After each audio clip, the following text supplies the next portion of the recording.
കിട്ടാത്ത ഹിന്ദു കുട്ടികൾ ധാർമ്മികമായിട്ടുള്ള ബോധത്തിൽ മുസ്ലിം വിഭാഗത്തിലെ കുട്ടികളെക്കാൾ എത്രയോ മുന്നിലാണ്. മദ്രസകളിൽ പോയിട്ടുള്ളവരാണ് ഇപ്പോൾ MDMA കേസുകളിൽ പിടിക്കപ്പെട്ടവർ ഏറെയുമുള്ളത്. ഇത്രയൊക്കെ മതപഠനം കൊടുത്തിട്ടും സമുദായത്തിന് എവിടെയാണ് പിഴക്കുന്നത്?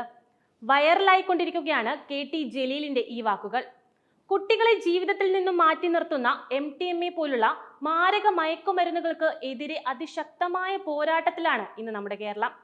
പോലീസും എക്സൈസും സ്കൂൾ കോളേജ് അധികൃതരും രക്ഷിതാക്കളും എല്ലാം തന്നെ ചേർന്ന് ലഹരിക്കെതിരെ കർശനമായ നടപടികൾ ഇപ്പോൾ സ്വീകരിച്ചു വരുന്നുണ്ട്. ഈ സമയത്താണ് നമ്മുടെ മുൻ മന്ത്രിയും തവനൂർ MLA-യുമായ ഡോക്ടർ KT ജലീൽ അദ്ദേഹം നിരീക്ഷിച്ച ചില വ്യത്യസ്തമായ കാര്യങ്ങൾ ജനങ്ങളോട് പറയുന്നത്. എന്തുകൊണ്ടാണ് കേരളത്തിൽ കൂടുതലും ലഹരിയുമായി ബന്ധപ്പെട്ട കേസുകളിൽ മദ്രസ വിദ്യാഭ്യാസങ്ങൾ അടക്കം കിട്ടിയ മുസ്ലിങ്ങൾ പ്രതികളാവുന്നത് എന്നും ഇങ്ങനെ യാതൊരു രീതിയിലുമുള്ള മതവിദ്യാഭ്യാസവും കിട്ടാത്ത ഹിന്ദു സമുദായത്തിലുള്ള കുട്ടികൾ കാണിക്കുന്ന ഒരു ധാർമ്മിക ബോധം എന്തുകൊണ്ട് മുസ്ലിം കുട്ടികൾക്ക് ഉണ്ടാവുന്നില്ല എന്നും ഡോക്ടർ KT ജലീൽ തുറന്നടിക്കുന്നു. ഇതുകൂടാതെ കേരളത്തെ നശിപ്പിക്കാവുന്ന ലഹരിക്കെതിരെ മതസംഘടനകളും മത നേതൃത്വവും കർശനമായ നിലപാട് എടുക്കണമെന്നും ജലീൽ ആവശ്യപ്പെടുന്നുണ്ട്. മുജാഹിദ് സംഘടനയുടെ യുവജന വിഭാഗമായ വിസ്ഡം ഗ്രൂപ്പിന്റെ നേതൃത്വത്തിൽ കഴിഞ്ഞ ദിവസം നടന്ന ഒരു സെമിനാറിൽ ജലീൽ നടത്തിയ പ്രസംഗമാണ് വൈറലായിക്കൊണ്ടിരിക്കുന്നത്.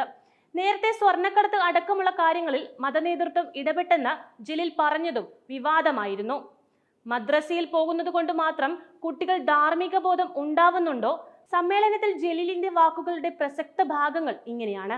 നമ്മൾ ഒരു പഠനം നടത്തി നോക്കുക. ഇപ്പോൾ MDMA കൈവശം വച്ചതിന്, കഞ്ചാവ് കടത്തിയതിനൊക്കെ പിടിക്കപ്പെട്ട ആളുകളെ പരിശോധിച്ചാൽ അവർ എല്ലാവരും മദ്രസകളിൽ പോയിട്ടുള്ളവരാണ്. സത്യത്തിൽ ഏറ്റവും അധികം ധാർമ്മികമായി മുന്നിൽ നിൽക്കേണ്ടത് മുസ്ലിങ്ങളാണ്. കാരണം എന്തെന്നാൽ മുസ്ലിങ്ങളെ പോലെ മതവിദ്യാഭ്യാസം, മതപഠനം, ധാർമ്മിക പഠനം എന്നിവ കിട്ടുന്ന മറ്റൊരു വിഭാഗം ഈ രാജ്യത്തുണ്ടാവില്ല.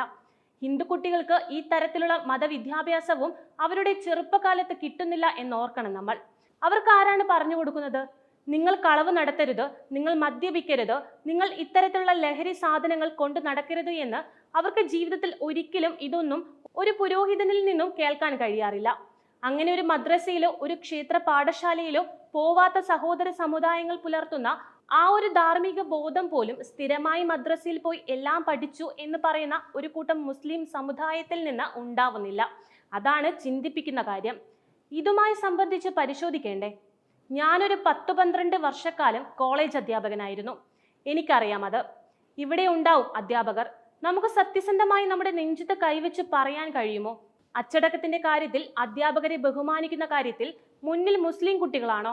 മുസ്ലിം കുട്ടികൾക്ക് ഇതൊക്കെ മതപാഠശാലകളിൽ നിന്ന് എല്ലാ കാര്യങ്ങളും പറഞ്ഞു പഠിപ്പിച്ചു കൊടുക്കുന്നുണ്ട്. എന്നാൽ അവര് തന്നെയാണോ, അല്ലെങ്കിൽ ഇതൊന്നും ചെറുപ്പകാലത്ത് ആരും പറഞ്ഞു കൊടുക്കാത്ത മറ്റു സമുദായങ്ങളിൽപ്പെടുന്ന കുട്ടികളാണോ കൂടുതൽ അച്ചടക്കമുള്ളവരായി കോളേജിലും സ്കൂളുകളിലുമുള്ളത്? എന്തോ ഒരു തകരാറ് സംഭവിച്ചു കൊണ്ടിരിക്കുന്നുണ്ട്. ഇത് നമ്മൾ എല്ലാവരും വേണ്ട വിധം പരിശോധിച്ച് അതിനെ നേരിട്ടില്ലെങ്കിൽ അതുകൊണ്ടുണ്ടാവുന്ന പ്രത്യാഘാതം ഉറപ്പായും വളരെ വലുതായിരിക്കും. അക്കാര്യത്തിൽ എല്ലാവരും ശ്രദ്ധിക്കേണ്ടത് അത്യാവശ്യമാണ്. പണത്തോടുള്ള അമിതമായ ആർത്തിയും മോഹവുമാണ് ഇതിനൊക്കെ പ്രേരിപ്പിക്കുന്നത് എന്ന് വേണം കരുതാൻ. എന്തിനാണ് MDMA പോലുള്ള ലഹരി വസ്തുക്കൾ കടത്തുന്നത്? പണം കിട്ടാൻ വേണ്ടിയാണ്. അതവർ വിൽപ്പന നടത്തുന്നതും അതിന്റെ കാരിയർമാർ ആവുന്നതും ജീവിതമല്ലേ പണയം വെക്കുന്നത്. സ്വർണം പണം കിട്ടാൻ വേണ്ടി നാം കൊണ്ടുവരുന്നു. ലഹരി വസ്തുക്കൾ പണം കിട്ടാൻ വേണ്ടി നാം കടത്തും. അങ്ങനെ ഇതെല്ലാം ഒരു തെറ്റില്ലാത്ത കാര്യമാണ് എന്ന നിലയിലാണ് പൊതു മുസ്ലിം സമൂഹം കരുതുന്നതെന്നും വിശ്വസിക്കുന്നു ഞാൻ. അക്കാര്യത്തിൽ ശരിക്കും ഒരു ഇടപെടൽ മതസംഘടനകളുടെ ഭാഗത്തു നിന്നുണ്ടാവണം. വെള്ളിയാഴ്ച ഖുതുബകളിൽ പറഞ്ഞു കൊടുക്കേണ്ടത് പുതിയ കാലത്തുള്ള ഈ കാര്യങ്ങളെ കുറിച്ചാണ്. ധനത്തോടുള്ള ആർത്തി കുട്ടികളിൽ അവസാനിപ്പിക്കണം. പണത്തോടുള്ള മോഹം അവരിൽ നിന്നും ഇല്ലാതാക്കണം. അത് മാത്രമാണ് ഇതൊക്കെ തടയാനുള്ള ആത്യന്തികമായ വഴി. KT ജലീലിന്റെ വാക്കുകളാണിത്.